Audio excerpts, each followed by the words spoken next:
do it, girl. You know it. You's about to do it for sure. Okay. So fast shade. And do it. Record. Get all set up. And 3, 2, 1. Okay, guys, we are back again. Had a little hiatus, but we're back on track. Back on track. Yes. Yes. Welcome to another episode of Dynamics of Love and Marriage with Cooley and Shay. I am Cooley, of course. And I'm Shay.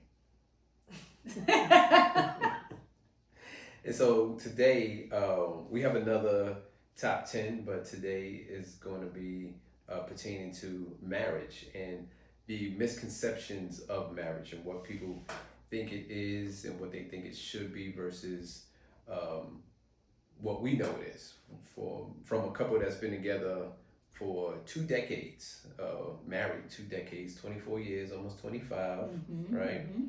And so I think we got a lot to say about this, don't you think? We have a lot to say, but it's only top 10, so we got to stick to it. Yeah. You can do 5, I can do 5. Okay. And so, that's all we got right for now. But for y'all right have now. to stay tuned to learn more. Keep connected, keep in tune. That's absolutely, absolutely. Okay, so last time you went first, so.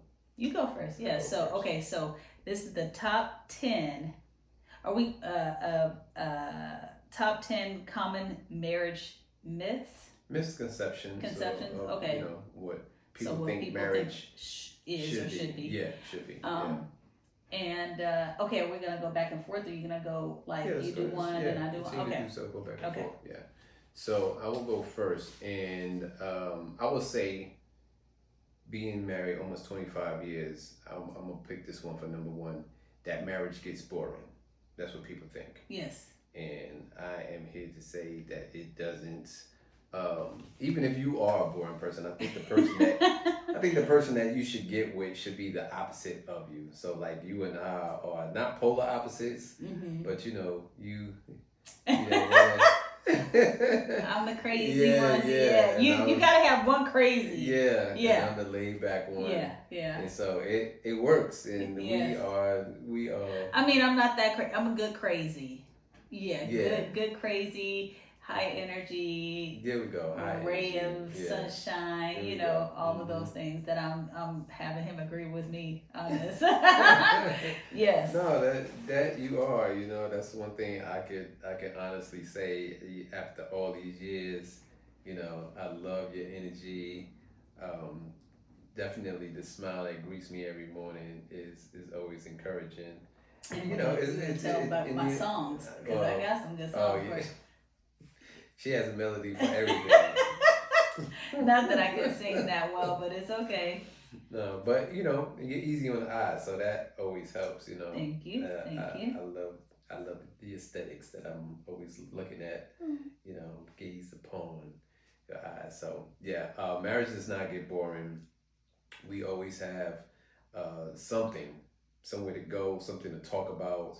We take our walks daily. We talk about our day. We share our dreams, our aspirations with one another, and we make it happen for one another. We are always considerate of one another and things that we want to do, and you know, put that boop in the mind. It's like, all right, well, let's make it happen. You know, let's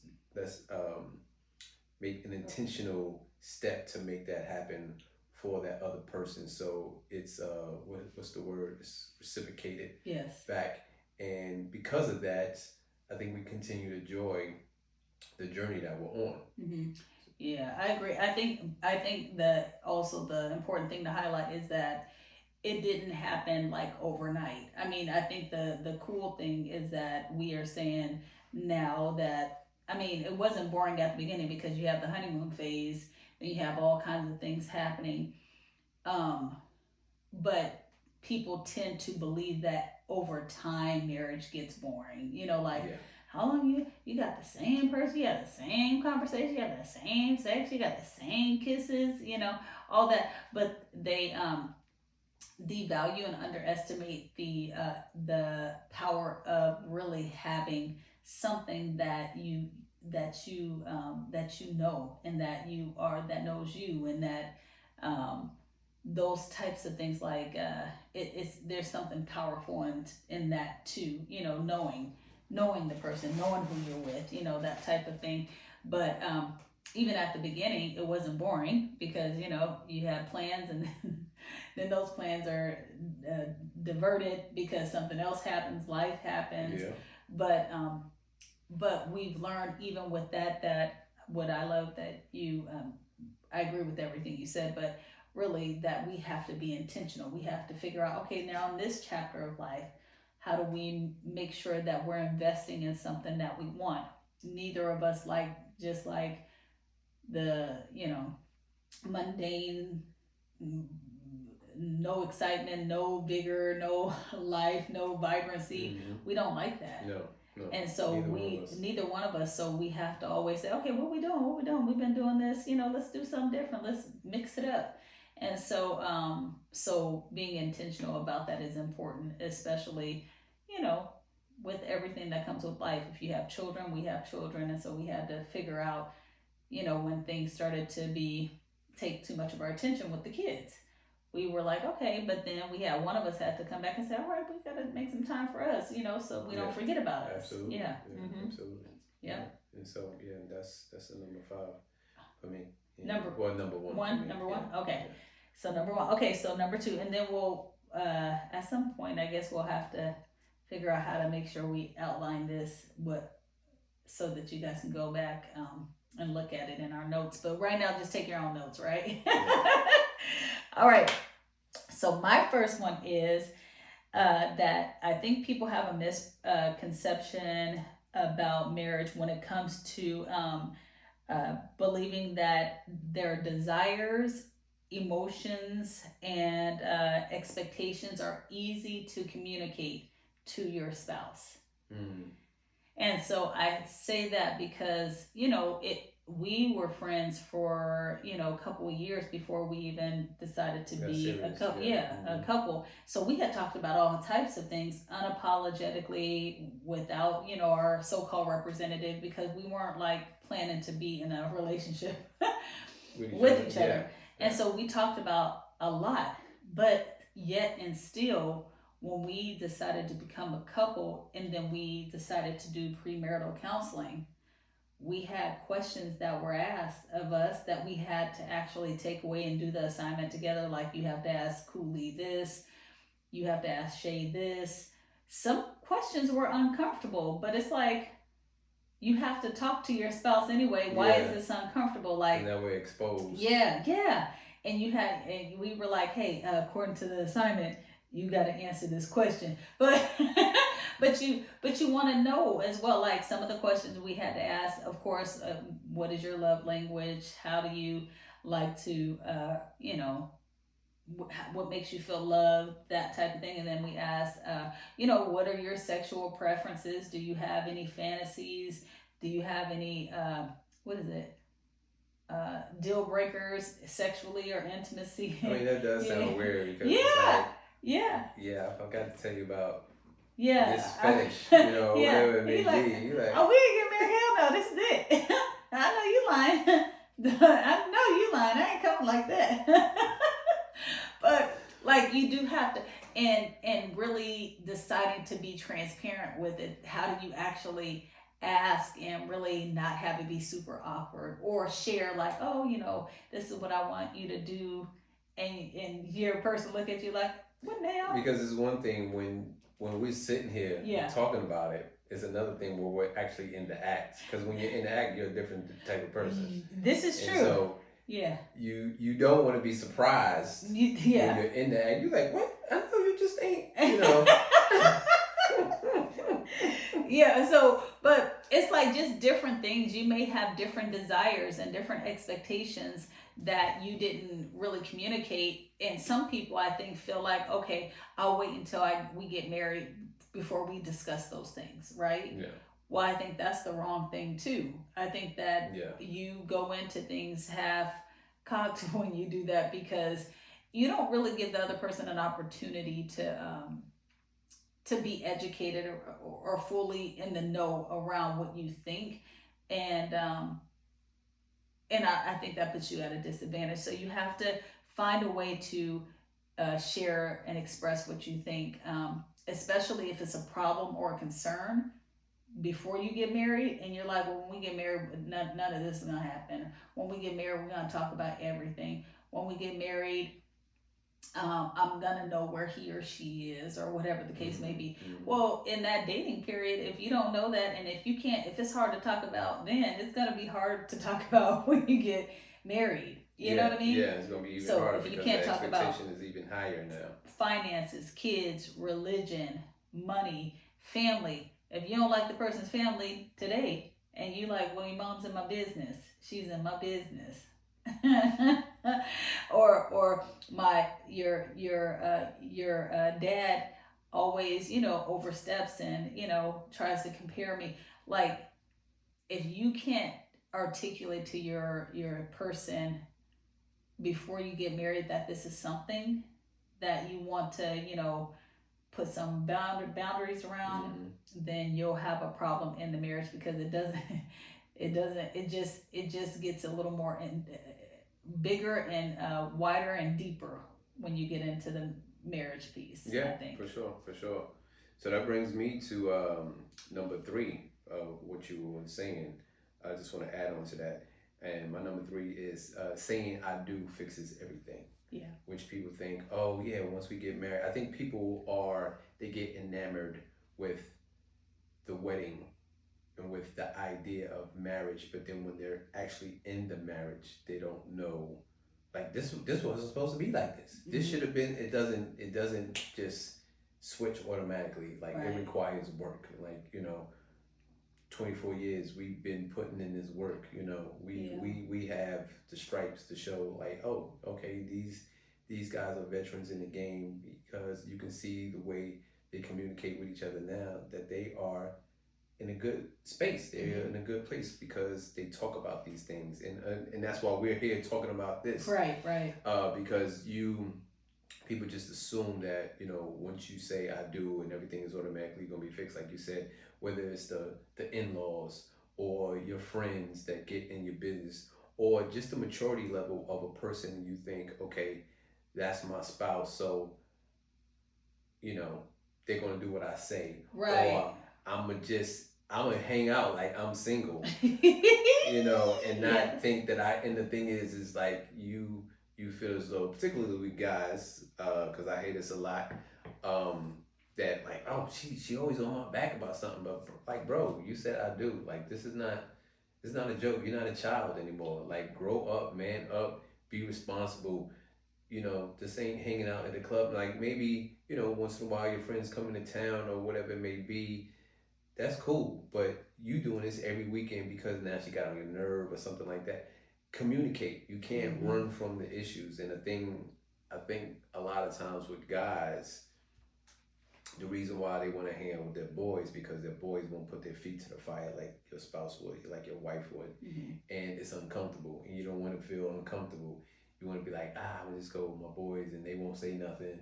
They're like, man, she tripping. Yeah, she tripping, man. Let's go get something to drink. Let's go out. But like, you can't run away from those problems, though. Right. And your boys, they not gonna pay your bills. You ain't. Sure ain't. Yeah, I mean, some dudes probably would lay down with their boys, but that's a whole nother subject right there. But your boys ain't there for you like that, like your wife is going to be. Right. So you have to be able to man up, and these things change you. It's maturity. Yes. You gotta grow into that. Yeah, so. Yeah. I agree with you, because, like, if you couldn't fix it before the marriage, getting married doesn't. Like you said, the saying I do, having the marriage certificate and license, and having everybody come and witness your union, it doesn't really change anything. It's you two that must kind of go through a transition to say, okay, now we were two different people. Now we really just committed to be one. Yeah. Now how do we go on that journey to become one? Because that right there is a task. Like, that could be on another little bonus, is that people automatically think that becoming coming from two different perspectives, two different backgrounds, two different, you know, ways of growing up, yeah, well, background with all of that, and becoming one is not easy. Mm-hmm. Like aligned to kind of move and sync with each other. Yeah. That right there that's some serious business. Yeah, because right you can have a simple issue like toilet tissue. It's over or under. Yes. Like you and I don't care about that. That's not even an issue in this house. No. But for some people, yes, they're like, the audacity? Yeah. You put the tissue under it? Well, I'm gonna tell you something that is in this house. You know, because I think everybody's stuff is my stuff. I think I think so. I know for sure that God had to have you as my husband, because if I had someone that did not like to share, if you were a person that did not like people to like touch your stuff, yeah, I'm not for you. You know, marriage wouldn't have fixed that. Nothing's gonna fix that. I'm gonna say, oh, I'm out of deodorant. I'm gonna use my booze deodorant. only thing I care about, if you use it, put it back how you found it. Yes, that's the biggest. I put it back. Sometimes it's almost done, but I sure put it back. I know. I'm like, what is shady? Oh, jeez. We'll talk about the violations. At another time. Of what comes out of marriage. How much you can ask for grace. Yeah. Okay, yes. So I agree with that. My second one is roles and responsibilities. People assume that in marriages, roles and responsibilities are automatically defined. And even if they're not automatic, they assume or think that once we've defined roles, that those roles don't shift. And I think that that's another misperception, conception or misconception that I feel like it would be wise to converse about more, because some examples for us is that, we had to talk about during premarital counseling roles and things of that nature, but we learned like we were more flexible in shifting. Like there wasn't a situation where we felt like you were the only breadwinner and I stay at home, watch the kids, or house chores, I'm the only one that cooks and you're the only one that takes out the trash, or I do laundry and you do yard work, right? All of some of those things we talked about, but ultimately for us we were like, whatever needs to be done, whoever can do it, make it happen. You know what I mean? Mm-hmm. But then there were some things that we did learn on the way, that we did have to have a little more definition of who's gonna lead and own this part, right? And so I think that those conversations do need to take place, and the assumption that just because if both of you are working and the man is over the household, if he's the better one with the finances, then yes, that should be defined. Hey, you take care of the finances. However, here's your role in it, Shay, as well. This is what I need you to do. And then some of it may be like, hey, Shay, I'm feeling kind of burdened with this. Can you step in sometime? I think that those conversations need to happen, or vice versa. Hey, Cooley, I have school and work. Can you step in? I know you have work, but can you go make sure you take care of the kids and you get them something to eat and you do the laundry? Can you do Asia's hair because I have to travel? Like those types of things. We had to have conversations along the way, because if there was just an assumption made, number one, it makes another person feel like unappreciated and unconsidered. You know what I mean? Hey, I know I always do this. I always pick up the kids, but I wanted to do something this weekend. Or you know what I mean? Well, that's just another form of communication. It is. And the other person being willing to do that, because after all, they're both of your kids. I remember when I would take the kids out and a lady stopped me in the mall, and I think I was with, I can't remember, it was both of them or maybe it was Jaden, and stroller, the whole shebang. She's like, "Oh, you're babysitting." She asked, and I was like, "Yes, my son." She's like, "Oh, that's so good that you're babysitting." I said, "He's my child. I'm not babysitting my own son. This is I'm taking care of my son." Right. And she tried to go back and forth with me, and I'm like, "All right, okay." Yeah. But I'm like, "Yeah, this is my child. I'm not. Yes. You don't babysit your own child." But the fact that I was like, I'm willing to do that. I'm hanging out with my child, my children, and whatever needs to be done at that moment, whether they're in toddler stage or hanging out with them, a couple of days ago, and they're both young adults. It's always a nurturing thing. It's always a communication thing as a parent, and I don't think that particular thing has a role. Right. Well, but it's. I agree with you, but there are there are perceptions, right? Absolutely. That the mom should have had the kids, or where's the father at? Why isn't he out here tossing the football with him? Why is he? They just have this mindset, and if you're not careful, you can also adopt that. And if you adopt that, then you can have those expectations that you bring into the marriage, or you put on your marriage, and those expectations, sometimes people don't communicate them clearly. Sometimes they're like, well, you should be doing this because that's what fathers do, or that's what mothers do, spouses do. You should be, whatever the case may be. So I think that just really the bottom line is that if there are roles and responsibilities, make sure that you converse and you talk about them, and just understand that they're ever changing, and everybody has to be willing to flex. Yeah. So yep, that's one. Because if you just think everything's gonna be the same, then there's gonna be a lot of frustration. Absolutely. Okay, so for me, what number were you on? You're on number 3. I know, but that's my number 3. But overall, we have to go, 1, 2, 3, 4, 5, 6. Oh, and then it's my 3. Okay. All right, whatever. This next one is know who you are as a person before you get married. Oh, that's 5. This is 5. Oh, okay. There we go. So you have to count in your head. You're like, math wasn't my first favorite subject. I had to work at a bank. Hey, it helped. But yeah, know who you are as a person before you get married. Meaning, don't rely on your spouse to fulfill your whole life. Yes. I think you need to have something about you that you love before you married this person, that you still nurture.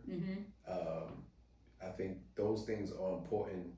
So like when we were in COVID, you and I were raised as single children, right? Yeah, by single parents. By single parent. Well, right. But the only child. Oh, we're the only child. Only yes. child. Yep. That's what I'm saying. Yep. Mm-hmm. Only two. That's how we were raised, and so quiet time was normal. For us, because you got to entertain yourself. And so when COVID happened, that wasn't an issue for us. That was just like, you go do your thing, I go do my thing. We meet at 8 o'clock on the couch for movie time or for dinner or whatever it is, and it wasn't like, oh boy, I wish my partner would pay attention to me. Now, granted, that's a whole nother thing, but you need to have your own life of who you are as a person and curate that and let that grow and nurture it, because you can't expect your spouse to be fulfill you like that. Because if not, you will be very disappointed. So it's just too much. Look, I got stuff to do. I can't.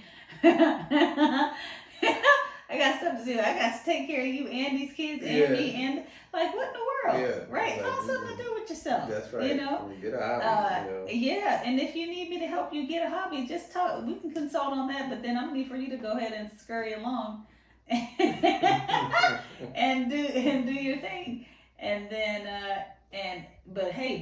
if I want to join you, I want to make sure that this open. You don't want to create a whole life outside of your marriage. because yeah, that's a whole different thing. But I agree with you completely. My third and our sixth out of 10 is your love languages won't stay the same. Okay, so a lot of people talk about love languages. I mean, it was there back in, '01 and before that, but during our premarital counseling, which was 2000, right? Okay. Um, and talk about love languages. People talk about them still today. I think it's really cool. But I think as we have journeyed and we've aged, so we got married, I was 22. Yeah, I was 22. Yeah, yeah. And so what my love language was, what made me feel valued and seen and heard then is different from now. It was different then. Once we had kids, it shifted a little bit. As the kids went into different phases, it shifted. As these damn hormones that I got started doing whatever the hell they want to do. Have a mind of their own. Yeah, they've been doing all kind of stuff. It's been creating multiple personalities, which are all good so far, right? Yeah, they've been good, but they entertain. but the point is, they may feel love differently. Yeah. And the thing is also is that I have to be willing to communicate that to you.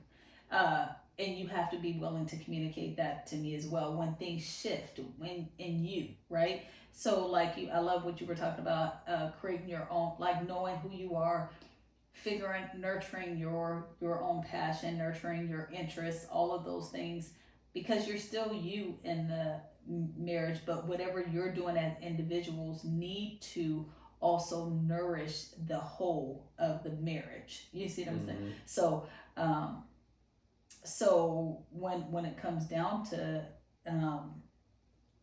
just whatever your interests are, and whatever your interests and whatever makes you feel loved and seen and heard, you have to make sure that you take time to communicate that so the other person knows how to really communicate in the way that you like to be loved, right? Yeah. So it's important, and you can't be like, well, Shay, you used to like this. I think at one point I do recall saying this, but I was like, I don't like cards really. I mean, I said I'm not a card person. I'm not a flower person. That's what I said. Mm-hmm. Well, then I'd be like, well, where's some flowers? I want a flower. I don't know. It's just random. Sometimes I want a flower or two or 12. But I don't know. I think that came about maybe in my 30s, but I'm sure I said it before that I didn't, oh no, I love experiences, which I still am an experienced person in my acts of service or whatever. But I probably also said at some point, well, you don't have to, words of affirmation and encouragement or, affirmation are not that, big to me. I can encourage myself, but well, I'm gonna need some. Give me a little tutu, affirm me, tell me, especially during stages that you are precarious for both men and women. I feel like men, you guys also go through sometimes some things in your life where you need to be affirmed, or where you said, hey, affirmation is one of my love languages, but you actually want more acts of service. Don't tell me I look good. Go ahead and get on this bed and have no clothes on. That's what I want. I want to experience that. I don't want. Don't tell me my back is straight and I look good. I want you to show me. And so absolutely. Yeah. So. But hey, sometimes as people age and get older, they be like, hey, I want a little bit of sleep. Tell me you love me in the morning. In the morning with something to eat, Yeah. So it really just depends. Just keep that conversation going. Yeah. So all right, number 7. Okay. So yeah. So to build on that, with what you were saying about the love languages, so. Love your partner the way they want to be loved, not the way you think they should be loved, because you may feel a certain way. And this is going back to love languages. But for guys, going back to the guys in situation, you're in, let's just say, year 4, kids are involved now. You may not be getting that loving like you used to because she's tired, and especially if she works as well. Like, do something around the house. Like, if it's something that, because the thing that, in my experience, I can't say this for all women, but, as a woman, as my wife, women are givers. They're gonna make sure everybody is taken care of first, and then by the time it's for them, whew, tired, knocked out, right in the bed. I'm already asleep right now. I'm just playing. So as a guy, if you trying to, you want some loving, but you're like, oh man, she always tired. If you don't cook, have some food. Yeah. Like, order something. Yep. Do something nice. Like, hire a maid. Do something where she won't. It's less work for her to have to do. She will appreciate that so much more. And you can't just think, well, I'm a man. She ignored me. She neglected me. Yeah, she got our baby, but that don't mean nothing. She been at work she been at home all day. Like, you have to consider a woman's emotions. You have to consider the hormones, and you need to take, several loads off of her. So have that understanding going in, because if not, it's gonna be you gonna have some long cold nights. Yeah, and basically sometimes you just gotta say, hey, this is your fault that I'm feeling tired anyway. You didn't popped off this seed inside of me, okay? You didn't pop this seed off inside of me. First person shooter. Yeah. and then left me with this load, and then you gonna want all extra stuff, sir? Yeah. No. You just can't. You're not getting off scot free. Absolutely not. And it reminds me of when we had our 10-year wedding anniversary. We decided to go on a cruise, and we invited different couples. And remember, we had different activities, but one night was called pillow. So we had one pillow talk, right? Mm-hmm. Then we had one sex talk. But ultimately, pillow talk was really on the premise of what you just shared, which was, why don't you just ask the person what is the best way that you like to receive information, right? So you can say, what's the best way that you like to receive compliments? What's the best way that you like to receive a course correction, or feedback or critique? What's the best way that I can share with you a grievance, whatever that I have, or a concern or whatever. What's the best way that I can share it and because when I share it, I want you to hear what I'm saying.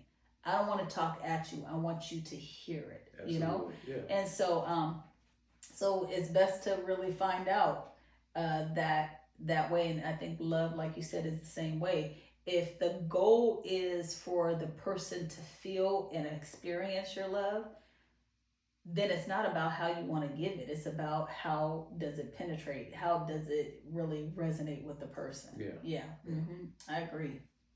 1,000%. Okay, number 8. Let me see what I have here. Let's see what these eyeballs is trying to read here.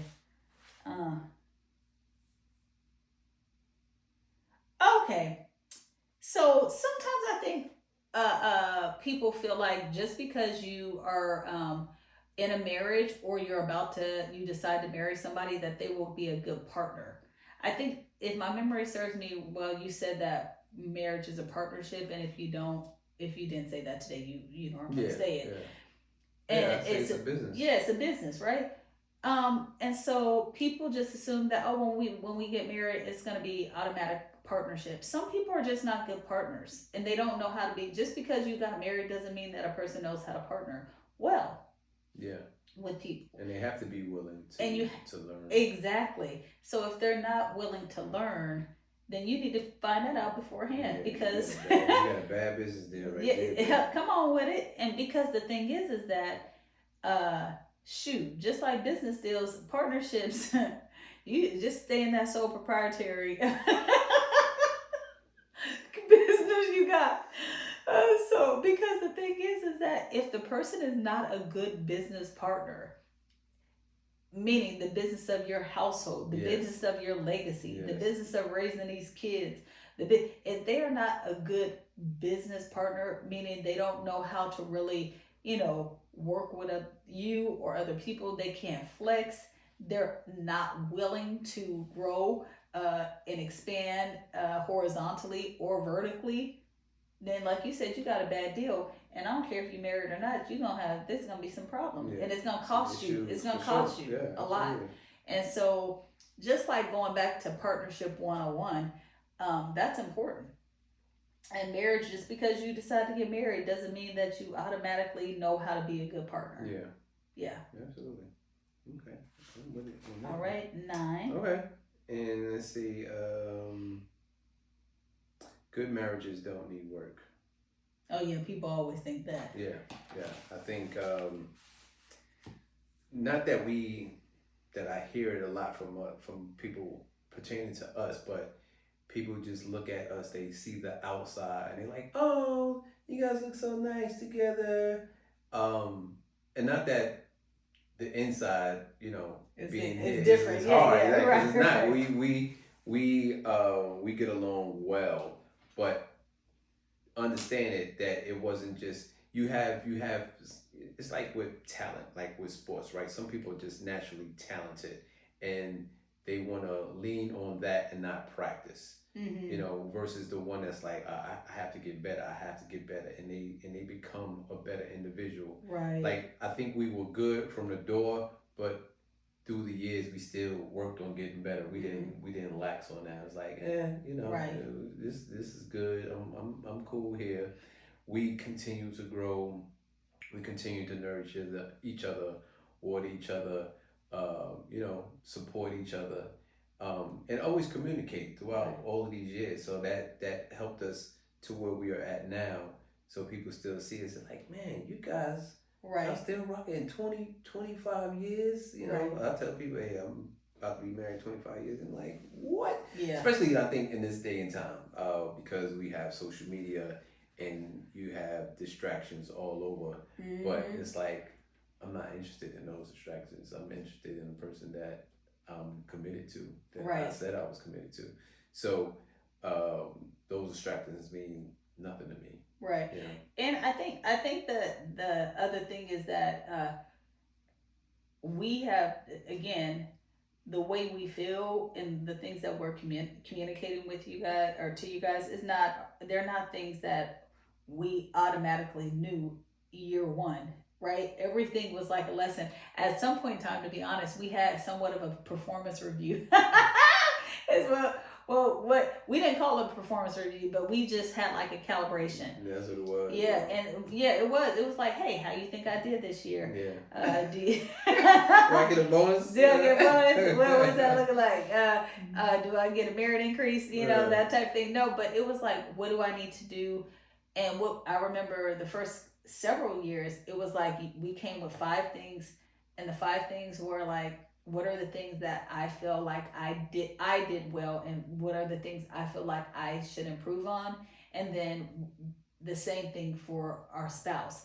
And so what ended up happening is that most of the time when we were sharing, oh well, here are the things that I think I did, 3 to 5 things that I feel like I did well, and these are the 3 to 5 things that I struggle with, in our relationship or just as a person or whatever, as a parent. Mm-hmm. By the time you shared your indiscretions of what you think you did wrong, the other person didn't even have to tell you, because you typically called yourself out on things, and it made it easier to say, well, I agree with you. Yeah, I agree, but hey, this is how I'm going to help you, right? Or here, how can I help you? Because it felt easier to kind of like just, ooh, I'm happy you said that. I didn't have to, I didn't have to say it. For sure. But it's just, it's just making sure that, you have that time to have proper conversations and things of that nature. A lot of this is around communication, though. Absolutely. Yeah. Absolutely. Yep. Okay, and mine's number 10. Yeah.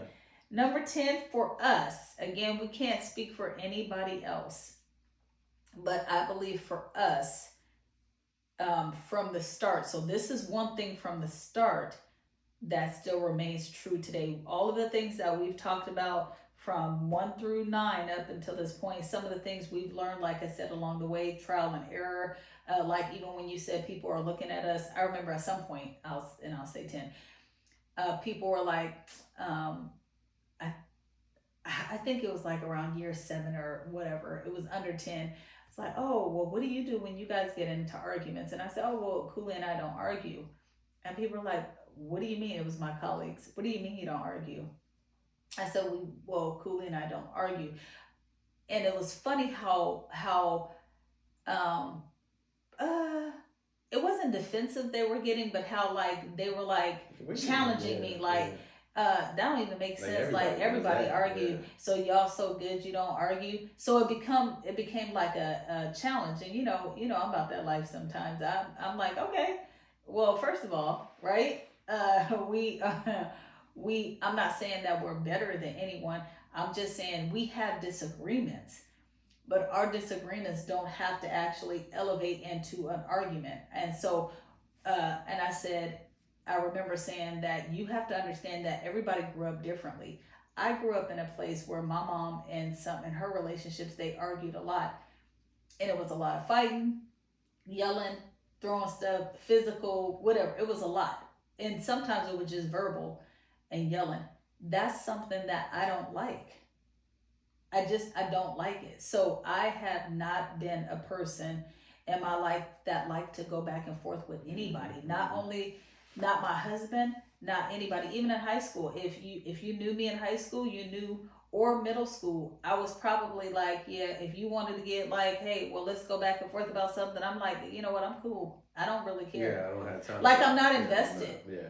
But even in high school, I was dealing with like adult stuff at home, and I was like, hell, the boy's mine. Go and have that damn boy. I don't care. Like in the grand scheme of things in my life, maybe I care for a moment, but I'm gonna build a bridge and get over it. That was always my mindset. But my other mindset was that, Shay, how do you actually see yourself, and what are you gonna contribute to this conversation that's going to be fruitful, or is it not going to be fruitful? I know that I can be fire. I know I could cut someone with my words. I know. But then I also know that I don't mind apologizing. I don't have a problem with that. But I'm like, hell, I could have prevented this to begin with. I could have just shut up. You know what I mean? Mm-hmm. Or I could have just thought about what was going on. So when it came back to like having conversations with people about this at the job, it was less about, I'm not gonna argue with you, but although I wanted to sometimes, because it was kind of like they were trying to act like we were acting like we were better than other people. But I was like, no, you have to understand, when people don't argue, sometimes it's bigger than their relationship. Sometimes it takes them back to something they are not comfortable with. Yeah. Sometimes it's something bigger. For me, I never thought it was fruitful. So, but I'm also a person that speaks my mind. I'm not a quiet person. Well, clearly, you know that. And people listening probably know that too. But I also feel like there's a different way that I can approach it. And that also means that, and my husband, when you approach things, I think you are considerate, and, and we're also like, hey, you don't have to agree with me, but which way we going, to left or right? Because we can't go both ways, because we together, right? Yeah, for sure. And sometimes it's like, all right, cool, I'm going to take, you're going to have to go ahead and take the back seat on this one, or I'm going to have to take the back seat on this one. And did you need me to help you build this bridge and get over this? I can help you with the construction process, right? For sure. Yeah. So, but my point is, we've had to learn a lot of different things, and so we're just saying that all of the things that we've had to learn, the one thing that I feel we're closing out with, we knew from the start, which is that marriage is not between two people; it is three. In a marriage, and our marriage has always been Cooley and I and the Lord. And if the Lord is not something that you believe in, hey, to each their own. But for us, marriage was created by God. It's His institute, and it's something that we get to enjoy. And so when Cooley first asked me to marry him, and we'll share those stories another time, and we've shared some things, but we'll share it another time. But we started by saying we don't really even know what marriage is about. Let's do let's talk about, let's do our research about what marriage is supposed to be and where it came from. And so it's not like we both grew up in church like like that. So we did, as we got older, started going. Yeah. We did our research from a biblical view and a world view, and we really believe that without God as a foundation and guiding us and really helping us to figure out how do we be better for each other, how do we actually converse with each other, how do we partner with each other, like teaching us all those different things, even as we went through our trial and error, then we wouldn't have made it, because there's three of us. So even when we are being selfish, or if we have moments where we weren't considering each other, or the Lord, somebody brings us back. Either you bring me back and say, hey Shay, we got to work this out, or we got to figure this out. I bring you back and say, coolly, look, this is about this marriage, or God checks us both. Yeah, sure. And so I feel like that's one misconception that I feel people have, is that it's just two. And so I say that there's three, but you also have your village. If you don't have people that are also advocating for you, that are a part of your life, then you also should be considering that too, right? Because if they're not for your union. Yeah, I was gonna say, go into details about that. If they're not for your union, then they're probably they're not invested. And if they're not invested, that simply means that they're not pouring anything into it that is going to be help to make you all fruitful. So you have to be mindful of who you have in your circle and what they mean for your core unit. You know what I mean? Mm-hmm. And your core unit, which is your marriage and your immediate family, if they're not for that, the only other side is they're against it or they're indifferent to it.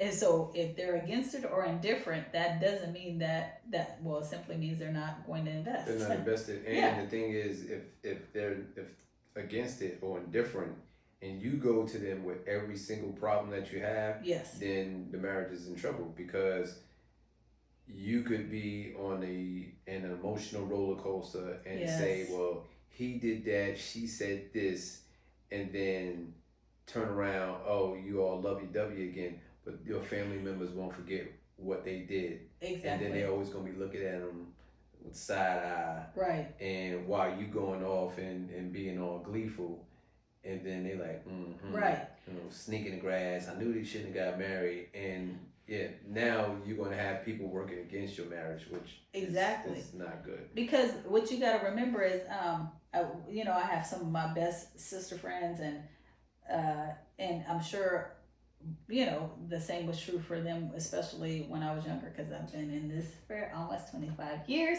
But, I'm like, I don't love him. I don't love your husband. I don't love your boyfriend. You love him, right? So you love him, and when I love you, and he's out of order with you. You see what I'm saying? Yeah. And so, but you can still, if you're a family member, and this is for all family members also, that's a part of the village. So,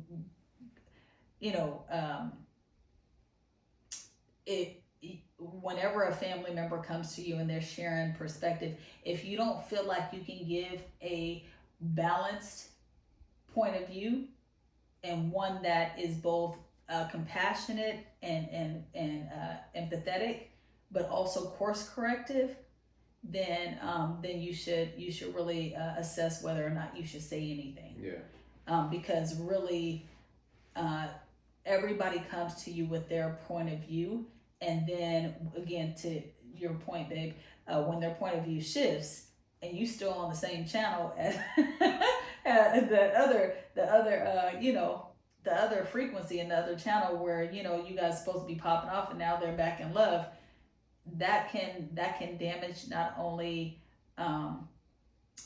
that union, but also your relationship and with your family. Yeah. And so really, just to conclude, oftentimes Cooley and I, we first worked with each other before we even took things, We put each other first. yeah, outside, yeah. because it really was more about this dynamic, and then you have to identify resources that you can leverage and you can That have can as a help that you guys, knows, yeah. and sometimes A counselors, non-bias, yeah. a counselor who they're invested in the money, and the money comes better when you're able to work together. But if oftentimes, even when we have went to counseling, we've prayed, hey Lord, give us the right counselor that's invested in creating this legacy, right, and that will hear us out and talk through things. But sometimes going to your family is not the best, and having your village, having boundaries within your village is important, but making sure that you understand that the marriage is about, it's bigger than just you two, is Absolutely. What I'm saying. Yeah. Okay. Well, that was good. All right. Yeah. All right. Good chit chat. And these are sometimes good to just go over with your boo and your and your love bug, whatever. Whether you're engaged or married, yes, or plan on getting engaged. These, not to say that these will apply to you guys, but definitely consider them. Look at them. Think about it. And I mean, one thing that you mentioned it, but we didn't put it down. But I would highly recommend going to premarital. Yes, yes, for because sure. Because the thing is, you could be with somebody, everything is lovey-dovey, and you can say, oh, well, they're not that type of person to do this or say that. But that's when everything is all good. Yes. But if you haven't seen them in a stressful situation, if you don't know how they are with other family members, if you've never seen that, something that they can throw that into a tailspin, and then it's like, who is this person that I'm with? And you don't know anything about it, and then it kind of throws you off. But at least if you can talk about these things, it definitely helps. So I say that it helped us tremendously. Yes. We're just getting a better understanding of one another. So. Yeah, and I think it also gave us the skill set to really know that having conversations and initiating those conversations are important. Remembering problems don't age well, so you might as well go ahead and talk about them while you can. And if you, again, going back to what we talked about before, if you have desires or different things that you may have talked about in premarital counseling or regular counseling, those of you that are already married, if something came up and it was like something that's still on your mind after counseling, hey, you may want to bring it back up. You never know. Things may have changed, so that's why you have to keep the conversation going.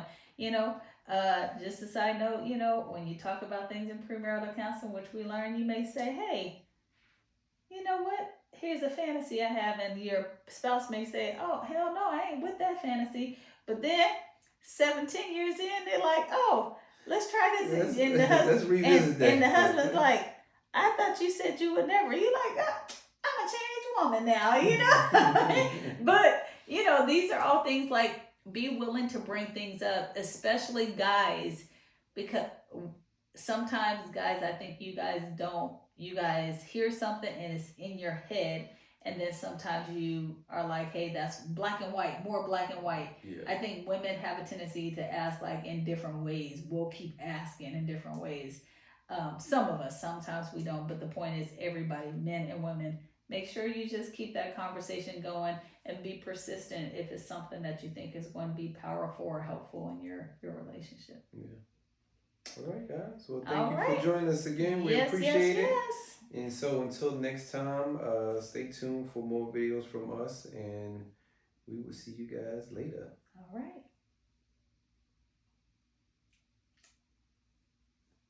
I don't know where the closing is. We'll come around with that. We just gotta let it pause, and then we'll. Okay. Okay, cool. So how long is that? So just the hour. Just an hour? Yeah, 54 minutes. Okay. I didn't know if we were supposed to time it or anything. No, I think that was good though. I think that was good.